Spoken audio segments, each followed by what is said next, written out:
Right, so I'm just standing my dad by said you. I don't know. my dad said we had about 15 minutes. In about 15 minutes. No, we had about 15 minutes. Okay, so we're supposed to start now. Hello, interested parties. Yeah, let's get started. I have that kind of authority around here. Settle down over there. Anyways, great to have you both with us today. The whole family's here, of course. So, Naomi, please take it away and tell us everything we need to know. All right, so this is my spouse, Nick. You met me, Naomi, during the service. We are both serving as Central Europe teachers. So, Nick, do you want to talk a little bit about what you do? All right. So I teach at the Evangelické Lyceum. It's the Lutheran high school in Bratislava. I teach mostly fifth-year students who are graduating from high school. So we're preparing them for their tests, which they take before going to university. And I teach some literature for fourth-year students as well. So most of our schools are bilingual high schools.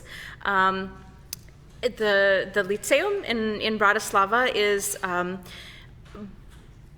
5-year program. Most of them have 5-year programs. So these students and their parents believe enough that English is important that they're willing to go for 5 years of high school instead of just 4 years of high school. So many of our graduates are like 19, 20 years old, which, I was ready to go to college before then. But English really is important, and so it's wonderful that the Slovak Lutheran Church believes in this program so much that they want to have native speakers come and teach English to their kids. So Slovakia is a really beautiful country. It's about, the population is about the size of Minnesota, so about 5.5 million people. You can see up on the screen, there's a picture of Old Town. In Bratislava, we live right near the Old Town. We can walk about 5 minutes, and we're right there among these beautiful buildings, beautiful plazas. They're also known for the mountain range, the High Tatras. You can also see a picture of the High Tatras up there. Do you want to say anything about the geography of Slovakia? Sure. I mean, Naomi's just said it's known for its mountains, not just the High Tatras, but most of the country is mountainous. The southern part of the country is in the Danube Valley, so just the southwest part of the country is flat. The rest of it is pretty much mountainous. It's a regional tourist destination for all kinds of outdoor activities and things like that. Do you want to talk a little bit about the culture too? So it's a country that was part of the former communist bloc. It was part of Czechoslovakia, of course, for 40 years or so until 1989. It's a country where they speak a Slavic language, so a language that's in the same family as for example, Russian. It's a small country, a democratic country, part of the EU. It shares a lot of culture with its neighboring countries, Hungary, Austria, Czech Republic, of course.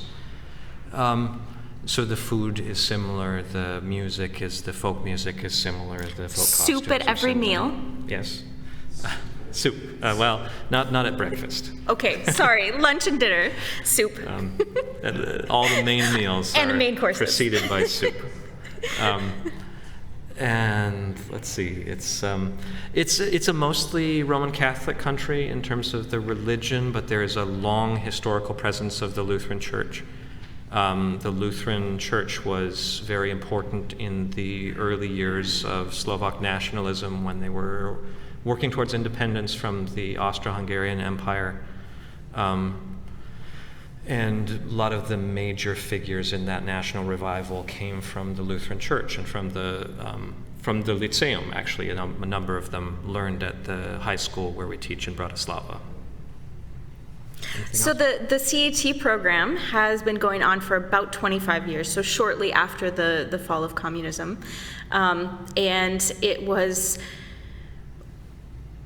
really a relief, I think, for the Lutheran Church to be able to have a presence in the high schools. So, before there was much more push, during communism, there was much more push to be sort of in the secular realm. All right, what was our next slide?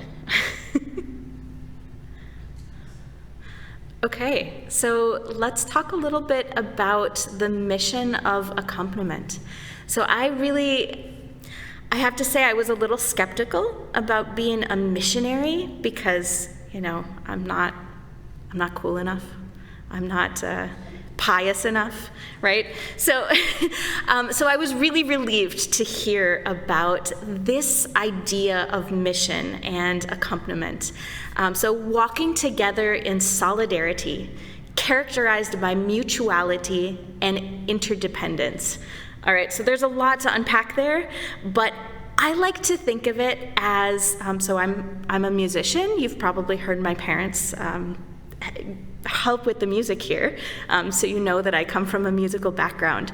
For me, I think of accompaniment as a pianist and a singer can create good music separately, but together there's just so much more.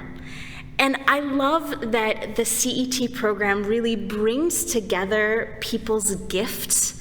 And, we go to work in the schools invite us. We are able to share our gifts as native speakers, as teachers, but also the schools can help us have more of a cultural experience. It's great for their students to have some cultural exchange, to learn more about the United States, to learn more about, the culture of English, as well as just the language. But it really feels to me like a great program for this idea of walking together, working together, being interdependent, and I love this. Part of the idea with accompaniment too is that we're responding to a need that church expresses. So the Lutheran Church in Slovakia, the ELCA asked them, what can we do to help, basically?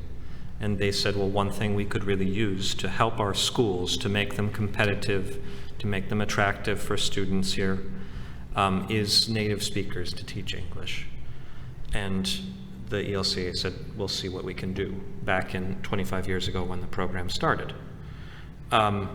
And that's what they needed. So we don't go there trying to shape their church or trying to change it. We go there responding to the need that they express, and we try to fill that need. Go ahead. Now, there is also a faith element. These are Lutheran schools, and so at the Lyceum, we lead devotions during first period every day. There's also a weekly chapel service. At some of the other schools, there are different expressions of faith. There's also a student group that I know some of our teachers have participated in. So there's both a way for us to express our faith very visibly, but also just to be role models in the classroom. And I think that's really important. One of the things that was a great joy for me during the difficult pandemic, we were online, exclusively online, from the beginning of October until the beginning of May. And this was really, really hard for so many people. It was a tough year in a lot of ways. And for many Slovaks, there's this sense that their hospitals are not as good as in Western countries, and there's also this sense of family and honoring relationships. There's this collective nature, and so a lot of our students were basically shut-ins during the entire time because their parents didn't want them to go out, or because they were worried about passing the virus on to elderly grandparents. And so it was a joy for me to offer both support as a role model and as an empathetic person during classes. I know I told so many of my classes, your grades are important for a few years, and your mental health and the way you treat yourself is important for your entire life. And so, if you need an extension on something, let me know. If you need to have an alternate assignment, let me know. And this was one way that I felt that I could really show God's love for the students and just be a support for the students during this really difficult time. All right. Anything to add? We have a few more slides. So teaching. Most people teach conversation when they come into the classroom. And of course, it's been in the classroom exclusively in previous years. We wore masks for the beginning and the end of the school year when we were in person this year. The school year goes from the very beginning of September until the very end of June. So it's quite a long school year. We do have longer breaks. We have 2 or 3 weeks at Christmas. We have a spring break. We have a fall break. So it's not like we're really in school that many more days. It's just sort of all drawn out. And so we're trying to improve people's level of English. Some people teach things like grammar, but most of us teach conversation or literature, and trying to use our skills as native speakers. Yeah, so those are the main areas that we teach. We teach, there is some grammar based on textbooks that they use in the school system there. There are literature classes at the Lyceum. I don't know about other schools. There are conversation classes at every school. And then sometimes the U.S. teachers will also be asked to teach a particular subject, because some of the schools are fully bilingual, so they're expected to have some instruction in English in every subject they have. So for example, at the Lyceum, they have instruction in English in religion. They have instruction in English in history, I know. I'm not sure about the other ones. Some of the subjects they can take, even take their final exams partly in English. Their schools, so the class sizes are usually, if you're teaching the large classes, if you're teaching the large classes, there'll be around 25 to 30 students. That's usually in the subjects like history or religion or something. The English classes then are usually split in half. And so it's 12 to 15 students, which is perfect for learning English. And it makes me really nervous if I were to ever come back here and try to teach here. I'm like, wow, how do I teach 25 students, right? So it's been wonderful to be able to get to know students a little bit better and have more focused instruction. I also want to say that we have schools all around Slovakia. So we are in Bratislava, but our first year we were in central Slovakia in a really small town of about 4,000 people. They had a very, very well-known school for English.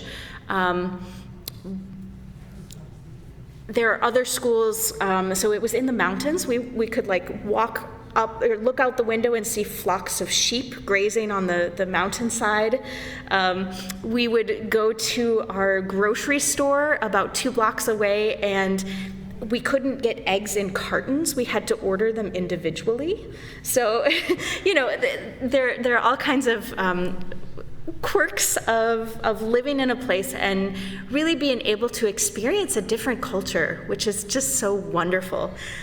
So there are several schools that are in the mountains, and then there are a couple of urban locations as well. So it's really nice that we can match teachers to the school culture as well as the city culture that really fits them. You should maybe say a little bit more about teacher recruitment, or what we're doing as far as getting new teachers right now. So one of the reasons that my role has changed, I've been a teacher at 2 different schools in Slovakia, and then also stepping into this role of training teachers. But it's such a great program and not very well known. So one of my jobs this year is to help spread the word a little bit.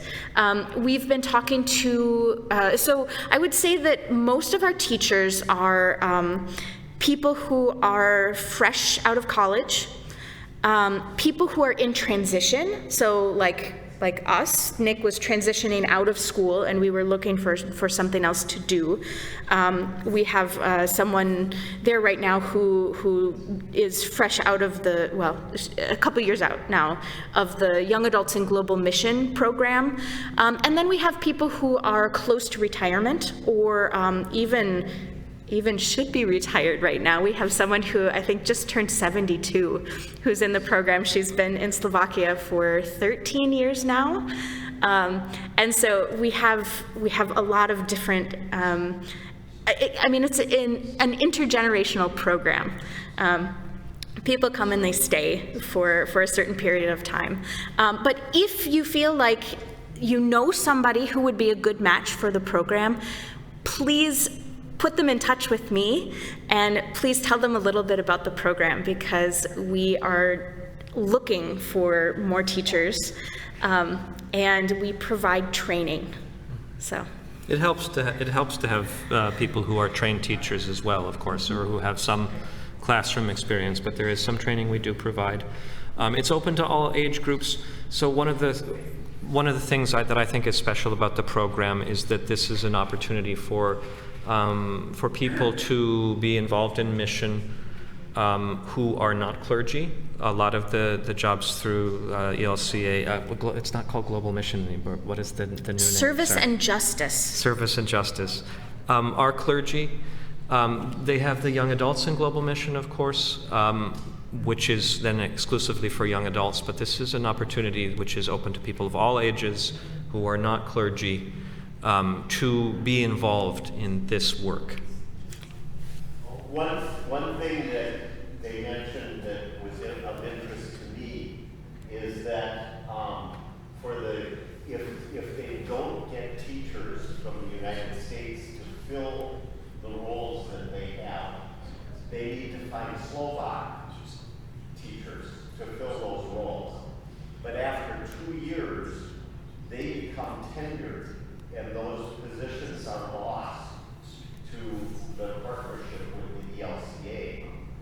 So it's really important to keep that flow of teachers going, to maintain those positions and to allow native speakers to provide that service to the students. And we were unable to bring any new teachers in last year. Fortunately, most of the teachers who were there stayed an additional year. And this year we are bringing in 3 new teachers. So one is a seminarian at Luther, and she will be teaching mostly religion in English, as well as some English classes. And then we have someone who's a fresh college graduate, and then another person who is a career international teacher. So we are very thankful to be welcoming them, but we also lost 4 teachers this year. So we're not quite replacing the people that who left the program this year.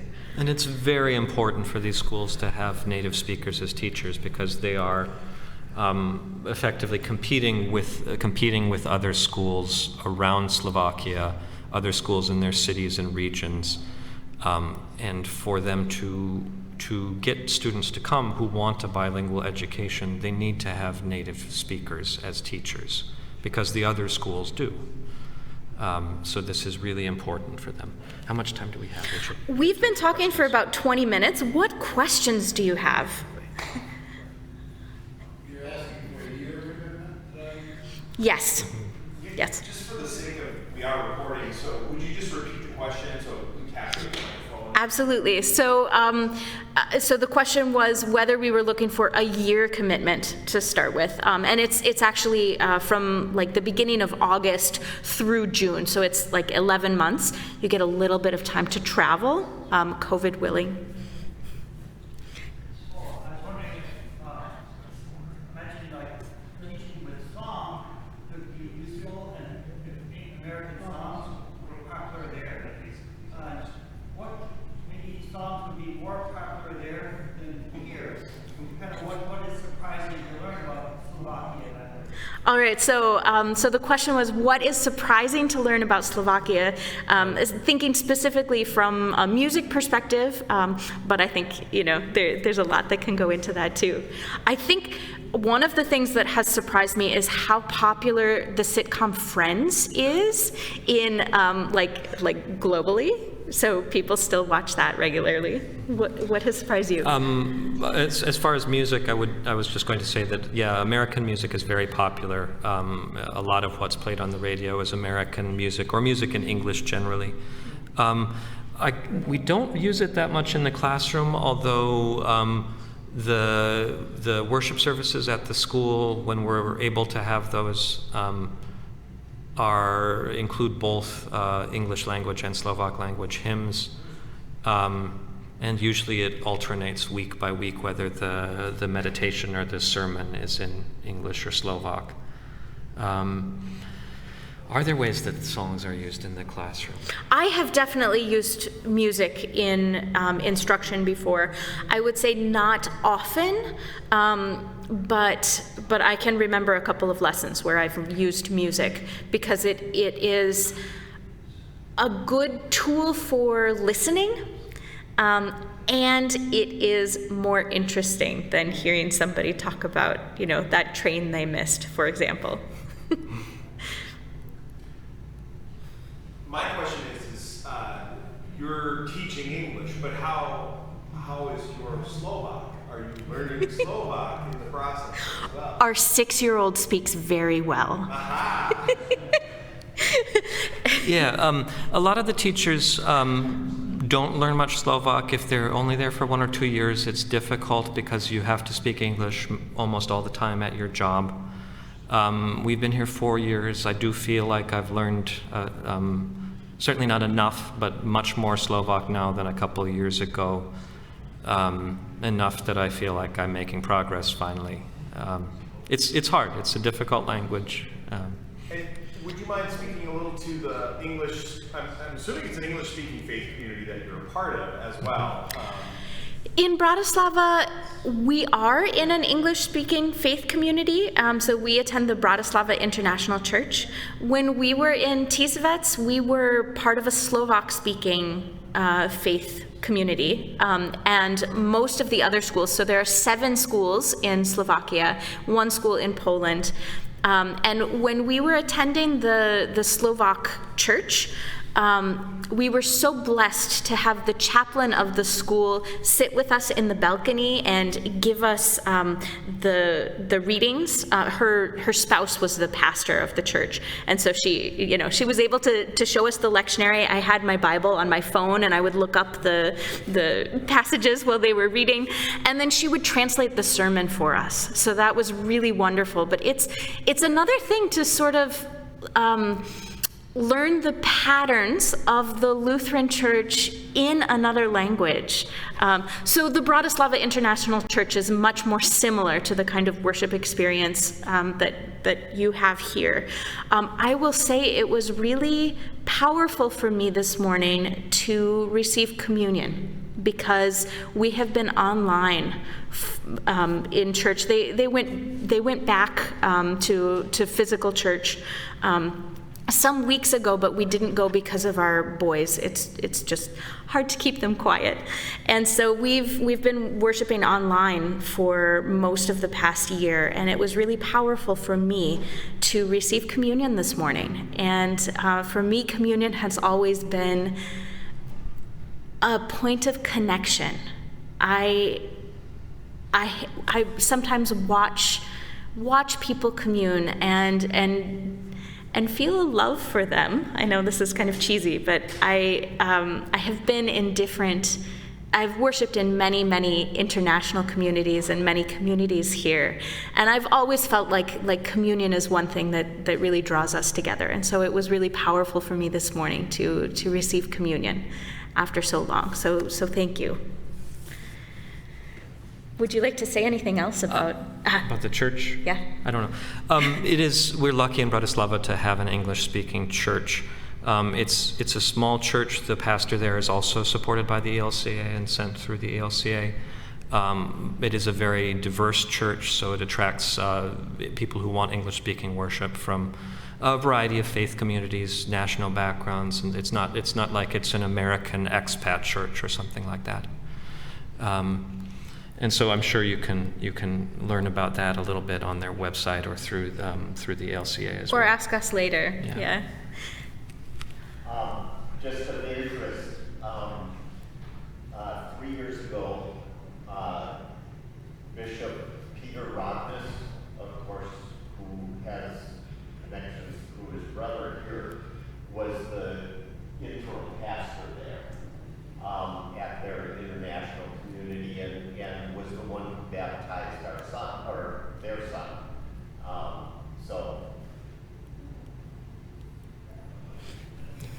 In the United States, we have multiple regional dialects. Do the graduates from the program speak English in the dialect of the teacher? That's a great question.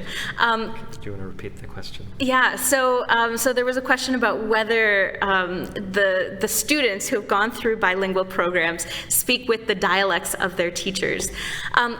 Third year is often a time when students study abroad, so those are kind of the smallest class sizes. There are usually like 3 or 4 people per class who are studying abroad that year, and they definitely come back with accents because they have studied in other places. I would say it's always very interesting for me to hear accents. I think I hear British accents as often as I hear American accents because it's much easier to travel to the UK than it is to travel to the United States. So yeah, but it's always a bit funny to hear people using slang, and some of it they've picked up from TV, and some of it they have picked up from traveling or from their teachers as well. Yeah, I don't have anything to add. Any other questions?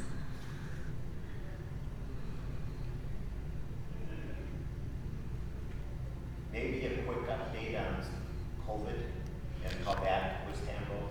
Absolutely. So Slovakia is a little less sure of their healthcare system, and they also have a very strong sense of community and protecting others. So we heard of the first COVID case in Slovakia, and within 4 days, all the schools were closed. So the first wave was handled very, very conservatively. In fact, I think there was the lowest death rate in the world during the first wave. The tactic for managing COVID was a little different during the second wave, and one of the ways that they, so on October 31st, I believe, that weekend, they tested, using rapid testing, as many people as would come out. So the population is 5.5 million people, and this includes children and adults. And 2.5 million people came out for rapid testing in one day. And they found, like a 1% positive rate, so it wasn't a huge rate. But this rapid testing was required for certain periods of the winter to be able to go to, there were usually exceptions for going to the grocery store or the pharmacy or the doctor, but to do anything else, it was required to have a negative rapid test that was dated within 7 days or 14 days, depending on how bad COVID was in the region. I think there's a slide that shows how they tested. So a lot of the buses, the public transportation buses, were turned into testing sites, which was very strange. You can see up on the screen, you can see someone like going to one of the doors and like being tested with a strip. And of course, we spent a lot of time teaching online this year, but that's about how many people were tested just in one day. So it was over 2.5 million, almost 2.6 million people in one day. And that, you know, that's numbers. They weren't testing people under 14, 16? 16, I think. 16. I'm not sure. They weren't testing people under 16 at that time. So, yeah. Do you want to say anything else? I mean, there were worse times too. There was quite a high death rate in January, February. So it's not like it was unscathed. And I will leave it to Slovaks to say what decisions were right and what weren't. That's not my business, really. But vaccination is proceeding. Over 50% of the Bratislava region is vaccinated now. It's something like 33% of the country as a whole, I think. Although it may be almost 50% have received their first dose in the country. I haven't looked at the latest figures. Which is really important in a place where the healthcare system isn't as strong. Yeah, it's. I think it's stronger than people sometimes realize. But when it was overwhelmed, the intensive care beds were overwhelmed. It was bad because the system didn't have the flexibility to accommodate extra people. You know, it works. I think it works pretty well normally, but when it was an emergency, there were problems. And doctors from neighboring countries came and helped. There were doctors who came from Romania, from Austria, from Poland to help the Slovak healthcare system keep up with those cases when it was bad in January and February. We always felt very, very safe because our teaching was online. We didn't have to venture very far to get our groceries or to go to the pharmacy. Our kids were at home most of the time, and so we felt very safe as a family. All right. Are there any other questions? Thank you so much for your time. I know we went on beyond where we were going to, but I hope that it was enjoyable for you. Please feel free to approach us or to approach my parents for more information or for contact information. I will be sending regular updates. I'm asked to send updates at least every 2 months, so I will at least stick to that schedule. You'll be hearing from me later. I want to say once again, thank you so much for your support, and also to ask for prayers for the new teachers coming in and for the continuation of the program. So, thank you. Thank you.